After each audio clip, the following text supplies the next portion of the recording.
Let's take it over to Alan Knuckman of AGORA Financial for the weekly options alert. Hello to you, Alan. And the stock market has stopped doing those big dramatic declines. Hi, Angie. The markets keep marching. Yesterday, we saw the tech takeoff get the NDX to within 4% of the record all-time top. Alan, you had a nice winner with chipmaker AMD. Tell us about some of your trades that you're tracking. We want to keep doing what we've been doing, selling these surges. We took profits yesterday in AMD, a 50% gain in just a week and 1 day. So if we look at the positions we currently have, we've got June positions in Cisco and FXY, which is a Japanese yen ETF, both holding steady. In the July options, which have 2 months of time, July options, we've got TME, which is 10 cent, and that broke out yesterday. We also have Intel, which is hanging around the 60 level. This week, your WPI trade trigger is pointed at BP. Our smart money play this week is in British Petroleum.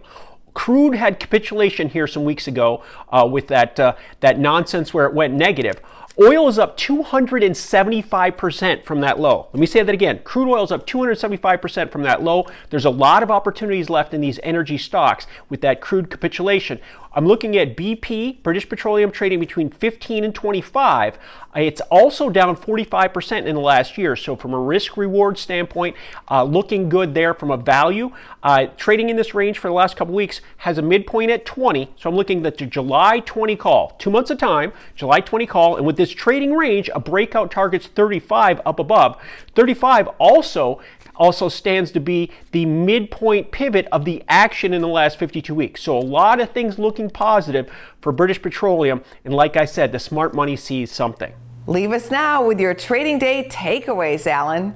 Number one trading takeaway, price patience. Now, we did make new relative highs in tech here this week, continuing that march higher, but the S&P and the Dow have stalled. It's interesting that they haven't made new relative highs, even though we've seen tech lead the way. So we'll look to see what happens here in the next week or so as far as these price patterns go. It's still set up for a pop. We just have to be patient.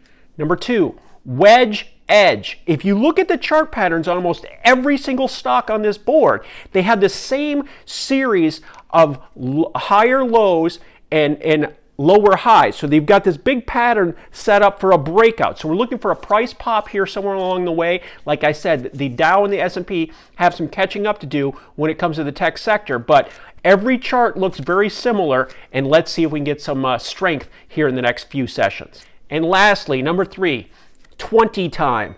The VIX, the emotion of the markets, the fear factor was down in the 20 range here in the last few sessions for the first time since the beginning of March. So a lot of the fear has come out of the market. It's now 65% off of those recent highs at 85. So what we're seeing is stocks move higher, VIX move lower, and let's look for that trend to continue.